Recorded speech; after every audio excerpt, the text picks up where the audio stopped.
राधे राधे। जय श्री कृष्णा। आप पर श्री कृष्ण भगवान की साक्षात कृपा है, तभी तो आप इस पावन महीने में कहीं सुनी जाने वाली कहानी सुन पा रहे हैं।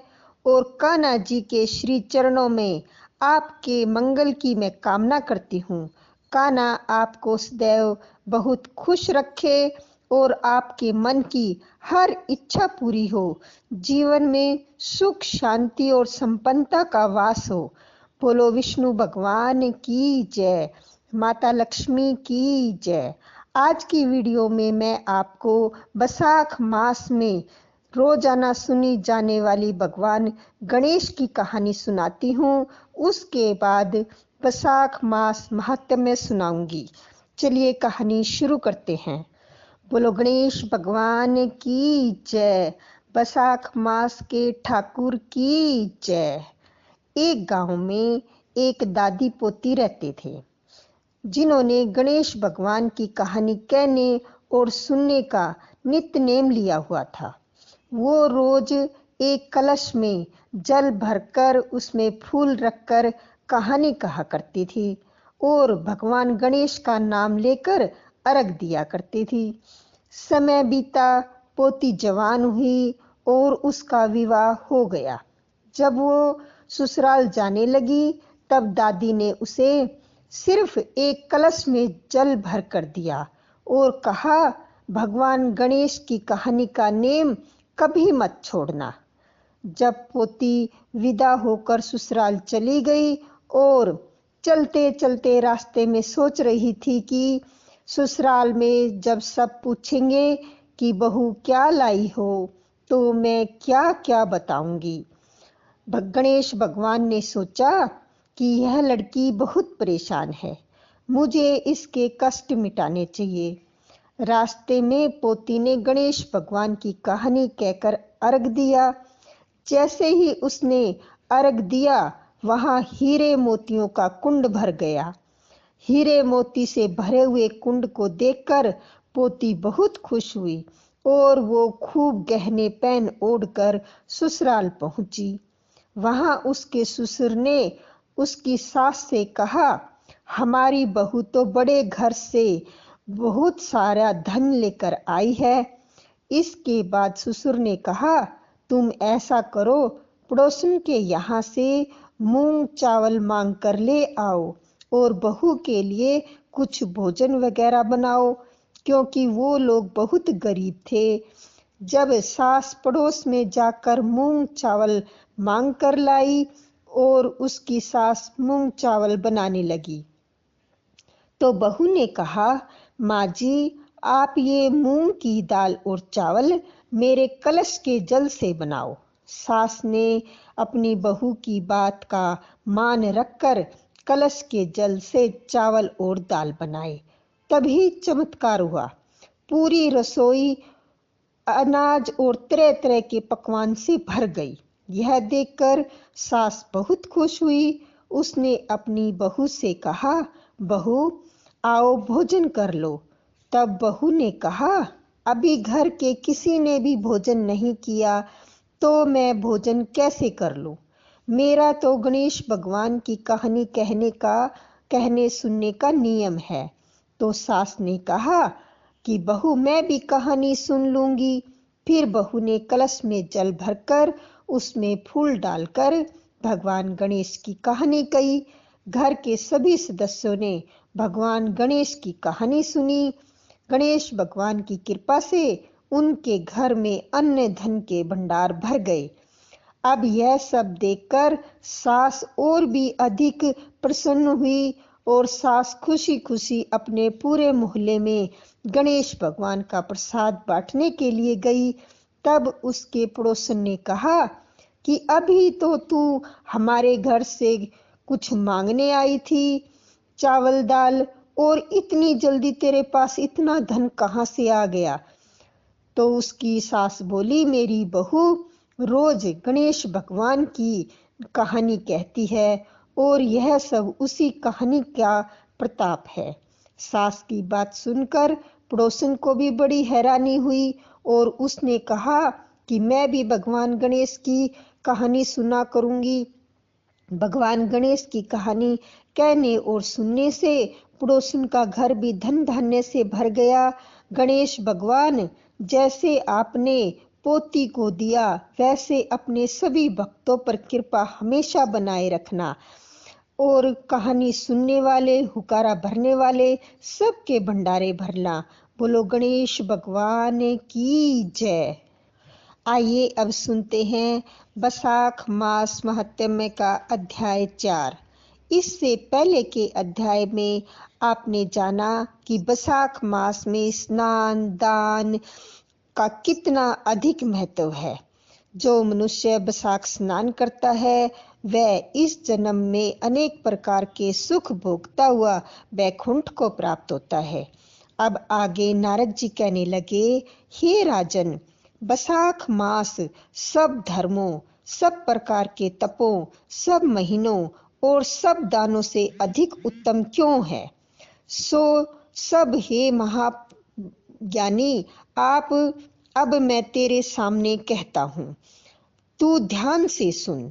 जब सब युगों का अंत होता है तब सब देवताओं के राजा शेष सैया विष्णु भगवान संपूर्ण लोक और जीवों को अपने उदर में समेट प्रलय के समुद्र में शयन करते हैं और योग माया के प्रताप से अनेक होकर भी एकता को प्राप्त होते हैं।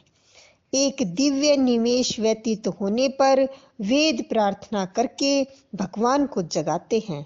तब भगवान अपने उदर में स्थित जीवों की रक्षा करते हुए उन जीवों को अपने अपने कर्मों का फल देने के लिए सृष्टि के रचने का मन में विचार करते हैं। तब विष्णु भगवान की नाभि से त्रिलोकी का आधार स्वरूप सुवर्णमय कमल उत्पन्न होता है। उसी कमल में से विराट पुरुष रूपी ब्रह्मा उत्पन्न हुए। फिर भगवान ने उस विराट पुरुष में 14 भुवन उत्पन्न किए। उनके भिन्न भिन्न कर्म और आश्रय हैं। ऐसे अनेक समूह रचे। फिर सत्य रज तम 3 गुण प्रकृति मर्यादा और भुवनों के स्वामी रचे। उसके बाद वर्णाश्रम के विभाग कर धर्म की कल्पना करते हुए चारों वेद तंत्र स्मृति पुराण तथा इतिहास रचकर धर्म की रक्षा के निमित्त इनके प्रवर्तक ऋषि प्रकट किए। इन ऋषियों ने अलग अलग वर्णों के अलग अलग धर्म प्रवर्त किए, जिन पर सब प्रजा श्राद्ध करने लगी। प्रजा अपने अपने आश्रमोचित धर्मों में लगी हुई है या नहीं, यह देखने के लिए साक्षात अविनाशी सर्व अंतर्यामी भगवान चिंता करने लगे। यह वर्षा काल मैंने निर्माण किया, इसमें सब प्रजा कीचड़ आदि में फंस दुखी हो रही है, जिससे सब धर्मों को नहीं कर सकती। यह देख क्रोध उत्पन्न होता है, मन प्रसन्न नहीं है। मेरे देखते कोई दुख नहीं पाए, अतएव उन्हें देखूं। शरद काल में जब सब खेती में लगे रहे हैं, इससे पूर्ण रीति से धर्म नहीं कर सकते। कोई पके फल की अपेक्षा कर रहा है, कोई वर्षा से पीड़ित है, कोई शीत से दुखी है, अतएव धर्म नहीं करते हैं। इन्हें देख मुझे रोष उत्पन्न होता है। इनकी उल्टी गति देखकर मुझे संतोष नहीं। हेमंत ऋतु में सर्दी के मारे कोई प्रातःकाल नहीं उठता। सूर्योदय से पहले न उठते देख मुझे क्रोध उत्पन्न होता है। शिशिर ऋतु में भी प्रातःकाल के समय शीत से पीड़ित रहते हैं तथा फसल पक जाने की प्रतीक्षा करते हैं। फिर जो मनुष्य जाड़े के मारे प्रातःकाल स्नान करने में केवल सोचा ही करते हैं, उनका शुभ कर्म लुप्त होता जाता है, जो कभी पूरा नहीं होता। यह समय प्रेक्षण का नहीं, ऐसा विचार कर भगवान ने बसंत ऋतु को संपूर्ण पातकों का निवारण करने वाला माना है। यह ऋतु स्नान, दान, यज्ञ, क्रिया, भोग और सब प्रकार के धर्मों का साधन करने के लिए बड़ी अनुकूल है। इस ऋतु में धनवान सब वस्तु बिना प्रयास ही प्राप्त करते हैं। जैसे लोगों को धन से सुख मिलता है, जो विष्णु भगवान के आधारभूत प्राणी हैं, उनके धर्म का साधन ही द्रव्य है। बसंत ऋतु में संपूर्ण द्रव्य प्राणियों को सुखदायक होते हैं। दान योग्य, धर्म योग्य और सब कुछ भोगने योग्य निर्धन, लूले, लंगड़े, व्याकुल और महात्माओं को संपूर्ण द्रव्य और जल आदि सुलभ है, इसमें संशय नहीं। मेरे प्रियजन इन द्रव्यों से अपनी आत्मा का हित साधन करते हैं। पत्र, पुष्प, फल, शाक आदि प्रिय वचन, माला, तांबूल, चंदन, पग धोना तथा नम्रता पूर्वक साधन करते हैं। मैं उनको वर देता हूँ। ऐसा कहते हुए विष्णु भगवान लक्ष्मी सहित चारों ओर वनों को देखते चले, जिसमें अनेक प्रकार के फूल खिल रहे हैं, जिसमें हष्ट पुष्ट प्राणी रहते हैं और मत वाले भंवर और पक्षी विचरण कर रहे हैं। ग्रामवासियों के बहुमूल्य आश्रमों के आंगन, उद्यान स्थल लक्ष्मी को देखने लगे। उनकी देवता, मुनीश्वर, सिद्ध, चरण, गंधर्व, किन्नर, नाग, राक्षस सब स्तुति करते हैं। वर्णाश्रमियों के घरों में जाकर मीन की संक्रांति तक लक्ष्मी और सब देवताओं और मूर्तियों सहित भगवान रह करके लोगों के कर्मों का निरीक्षण करते हैं। धर्माचरण करने वाले पुरुषों की मनोकामना पूरी कर देते हैं और मदोन्नत लोगों की आयु और धन आदि को हरते हैं। जो बैसाख में भगवान की पूजा करते हैं तथा उनके चल मूर्ति रूप साधु महात्माओं की सेवा करते हैं तथा अन्य महीनों में नहीं करते, उनके अपराध को भगवान क्षमा कर देते हैं। जैसे अपने देश में आए हुए राजा को देख उस देश के निवासी मनुष्य बहुमूल्य भेंट पूजा सामग्री लेकर राजा की पूजा करते हैं तथा राजा के पूजा के आकारादिक द्वारा यह जान लेता है कि किसकी सेवा पूरी है, किसकी थोड़ी। उचित पूजा होने पर प्रसन्न होकर निश्चय ही उसे मनोवांछित फल देता है और जिनकी पूजा सेवा ठीक नहीं उन्हें दंड देता है। ऐसे ही विष्णु भगवान बैसाख मास में जो अच्छी रीति से पूजा करते हैं उन्हें मनोवांछित फल देते हैं और जो नहीं करते उनके धन आदि को हर लेते हैं।